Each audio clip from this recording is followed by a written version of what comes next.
Hey, what's up, everybody? This is Charles Sabanson, and welcome you guys to another episode of the DREAMERSPRO show.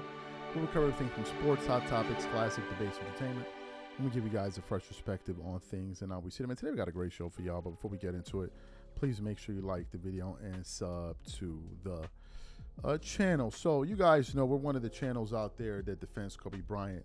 And in our defense of Kobe, a lot of Kobe fans have began over the last month or two started to discover our channel. Right, with that, we started to gain a lot of support. So shout out to all of them out there, because it reached a point where people just finally got fed up with Kobe, the Kobe Bryant disrespect, especially after that ridiculous Bleacher Report list came out here. But a few days ago, I want to say 2 days ago, all right, an image was sent to me from an Instagram account called The Goat's Ball, right, which featured a list of what the consensus was in the NBA at the time by media members, players, fans, in terms of who they thought was the best player in the world, right? And the time span went from 2000 to 2025, and it was saying the best player in the NBA. Now, I've always said that Kobe Bryant was the best player in the NBA when he played for a long time. But people like to throw the Shaq thing at me. I heard Nick Wright with his wild ass say Kobe was never viewed as the best player in the world and blah, blah, blah, blah, blah, blah, blah. So what I want to do quickly is want to play some sound of Shaq back in 2001, where he said after a game, I forgot what game it was, where he said he had come to the realization that Kobe Bryant was the best player in the world. It's only about a 10-second sound. So I'm going to play that for you now, and I'm going to come back and continue on the show. Take a listen to what Shaq had to say there. When and why did you come to the revelation that this is the greatest player on the planet, Kobe Bryant? When I first came to L.A., Jerry showed me a tape of this kid, and I knew he had potential. And a lot of people thought we had problems. We never really had problems at all. Excellent. So you heard what Shaq had to say, right? The big dominant Aristotle, as he used to call himself, was saying that Kobe Bryant was the best player in the world. So this wasn't some far-fetched idea, right? Some fringe idea that I'm deciding to promote right now. But let's go to the graphic. I'm going to put it up for you guys. So let's take a look at it. It says the best player in the NBA from 2000 to 2025. Let's look at the names. So it's saying year 2000 was Shaquille. Then you have 2001, 2, 3, 4, 5, 6, 7, 8, 9, 10, 11. Kobe Bryant was viewed as the best player in the world. And then it went 2012, and I would agree, around that period, maybe I would say 2012, 13, we can even argue 12, but let's say 12. You have LeBron, who had 1, 2, 3, 4, 5, 6, 7.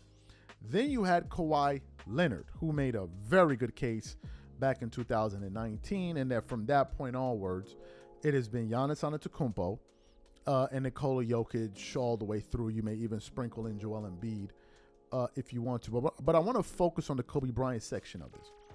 Here we're seeing an 11-year window where Kobe was viewed as the best player in the world. And in 2001, specifically the reason I found that sound, you heard Shaquille O'Neal saying that he was the best player in the world. Now, I was watching basketball then. Maybe some of these younger guys weren't. Certainly a lot of them weren't, but I was. And I remember the talk of the town. And Kobe had some real competition in the NBA back then. He had to go against players in the league. He was playing in a league where you had guys like Duncan, Shaq, Allen Iverson, Vince Carter, Tracy McGrady, Kevin Garnett, just to list a few, and some other guys that I can't, that's not coming to my mind right now. Dirk and all of these guys. So for him to stand out, it was clear. And then 2002 came, and him and Shaq, go look at the numbers in the playoffs. 2003, and it was a done deal. And while Kobe was on this run, he was making all NBA teams, all defensive teams. Now, if you listen to people like Nick Wright, who said Kobe was never the best player in the world, then you would think otherwise. But this is the real list of what comes with a guarantee, what the media and fans all thought. But of course, people's memory spans are very short. People will know something, forget it, and then all of a sudden people start saying new information. It's like, oh, well, I guess they may be right, forgetting the fact that they already knew. But people like us, are not going to let people get away with it. Remember, Kobe, by the same Bleacher Report that ranked him what? What did they rank him? What did they rank him? The 11th best player? He was ranked the player of the decade by the same Bleacher Report. And I believe in 2018 or something like that, he was ranked the player of the decade. So let's make it make sense. Bleacher Report, who a lot of these twerking ass LeBron fans were beating a meat over that list, were the same company that said Kobe was the player of the decade. So if you're the best player of the decade, then that means that this list that I'm showing you, or this graphic rather that I'm showing you, would support the notion. Or would it not? Of course it wouldn't. Because now you have more evidence where it's like, well, no. What did he shoot from the floor? That's the next thing. Right? Because what these guys are trying to do, they're trying to erase his legacy altogether. And sometimes I'm on TikTok and I see Kobe videos being sent to me and all of that, and I'll be watching Kobe highlights. And to this day, I'm looking at Kobe and I'm like, yo, I can't believe this guy is this good at basketball.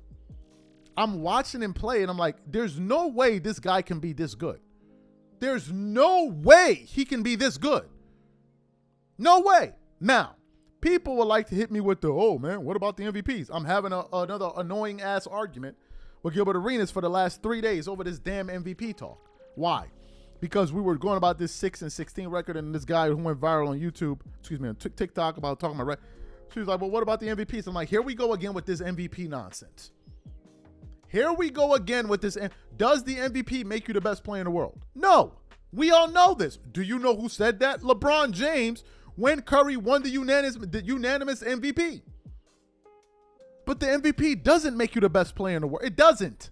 It means you had the best individual season, and a lot of that is tied into your team's record.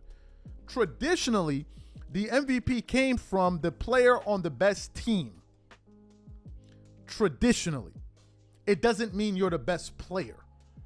And I already went over the point with Gilbert Arenas of the reason Kobe doesn't have any more MVPs has absolutely nothing to do with ability. Had everything to do with his case in Colorado. Do you know who knows that? Gilbert Arenas, because he's the one that said he spoke to a reporter and they said they held it against Kobe. So why are you even bringing up this conversation about MVPs when it comes to Kobe? Because that's a very unique case. None of these other guys were facing a trial like that, a case like that rather. And certainly none of them had the mental fortitude to go to court and then come back at night and score 40. None of them. Quite literally, none of them. So this list is saying what I and a lot of people already knew. But what you have is you have a lot of younger guys who don't have the information, but have the platforms and they're out there propagating this nonsense. Then you have older guys who are trying to ingratiate themselves with a younger audience. So what they're going to do is lie to them. Because I'm going to gain your support through lying to you. Because if I tell you the truth, it's not going to work. So I'm going to lie to you, get y'all believing some nonsense that's not true. Because you guys are going to support me. I make more money as a result of it. And that's just going to be that. So they're just pandering to the younger audience. Because it helps the overall narrative. It drives money. Because this is the conversation that the NBA and media want to have. LeBron versus Jordan. And these guys are playing their role in it. And what they want us to do is join in on the foolishness. And we're like, no, we're good. We're good.